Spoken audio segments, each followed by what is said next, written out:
welcome to No Movies in Hell. I'm Chris Geiger. I'm LaClaw Scott, and today we are reviewing Wham! Documentary.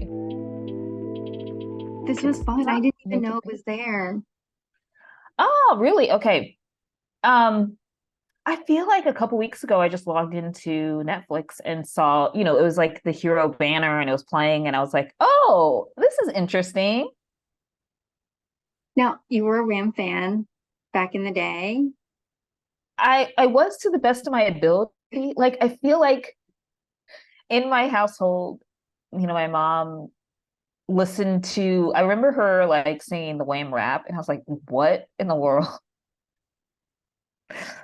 But looking at their timeline, I was like really, really young when like they got together, and then like their songs are just so infectious, and learning about like George Michael and like Andrew Ridgeley and like their origin stories. So immediately I was just like, oh, this is 80s, this is cool. I want to learn more about them. What were your initial impressions? Well, I'm glad you recommended it because I didn't know anything about like their relationship. I just kind of knew that it was, the music. And I did because I was also young when Wham came out. I mostly remember George Michael.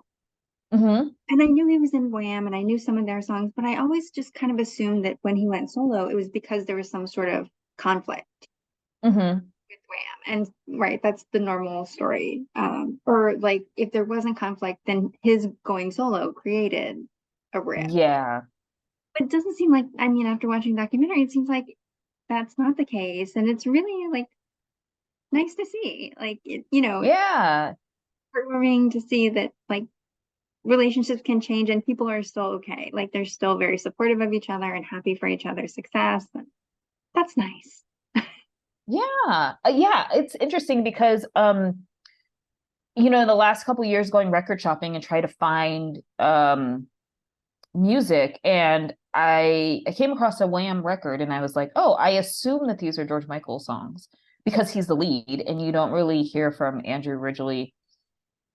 And his songs are Wham up until basically like the late, very, very late 80s. And so it was hard to distinguish like, oh, is this song going to be on this album, or is this like, is it a Wham song? And then um one thing about the documentary that I absolutely love was all this footage and how you've literally never seen it before. So I think it was Andrew's mom that has literally since they were kids, and just seeing that and seeing the time progress, it makes you think about if this was in development when George was alive, and how they were waiting for like a really good time to release this, because um I hear about things, and like just being so young, like the context around things, like for some reason when I was a kid I thought "Don't Let the Sun Go Down on Me" was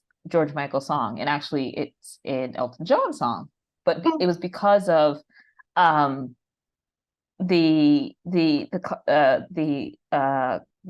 concert, and giving him the spotlight to do that song, and giving the spotlight to sing with all the other like really talented like musical acts at the time. It's just like, oh my gosh. I think my favorite part was where they talked about the We Are the World. Is it the We Are the Mhm. World? Yeah, Or song. is it the Christmas? Do they Yeah. know it's Christmas? Yeah. And so I was like, oh yeah, that was around. I completely forgot about that. Um, and that I didn't realize that his Christmas song hit #1 in 2020. Like, what caused Hmm. that? Like, was it in a movie or like what was the resurgence behind that? That's a good question. There was a movie called Last Christmas that came out. I don't know if it was 2020, but it did come out. Yeah, I don't know the resurgence of it in 2020, but that's it. That's really interesting. Yeah, so that was awesome. Let's go to the slides. We're close. I gave Hmm. cinematography 2 and production quality 2. It's so hard to rate these things Hmm. because I think every documentary that I watch is great. So Yeah. they're all average if you compare them to each other. Um, and I don't know if that's a function of I only see documentaries that get elevated to the level that I hear them about them, so they're good. Like when foreign movies come to the US, they're usually the good foreign movies, right? Because we don't get Mm, the run-of-the-mill foreign, they just don't make it over. So I think yeah. for a documentary to get to the point where I've heard about it and want to see it, it's probably like pretty good. Yeah. No, Um, I thought that this was excellent. I think I had gotten so much out of this. It's so contextual. It's it's very interesting. Like I just thought that it was an interesting story about the media too. Um, but I really, really enjoyed like a lot of this footage that was captured, like when they went to China, when they are kind of in brainstorming and thinking of things in the songwriting process and Georgia's voiceover. It just, I don't know. I just got a lot, it said a lot about how people are positioned in music or in media of like, the expectation of people, media, and then, what they want to do and how, the split just, to your point was amicable. It's like it was really nice and heartwarming, and it's kind of sad because George isn't with us, but great songwriter, great music. I know. I tried after I watched the documentary to think if he were alive now, what would his music sound like? Like, would it still have kind of that poppy flavor from back then, or would he have evolved into something else? And what would that have been? Like, would it have been more of a like soulful singer-songwriter? Or Yeah, like would it have gone like techno, like edgy? I don't know. yeah. I feel like he would be dance music. He probably would have like collabed with some of these younger artists and yeah, done fun things and able to be himself too. Yes, for sure. That was the really kind of the saddest aspect of it, right? That he was always kind of looking for approval and yeah.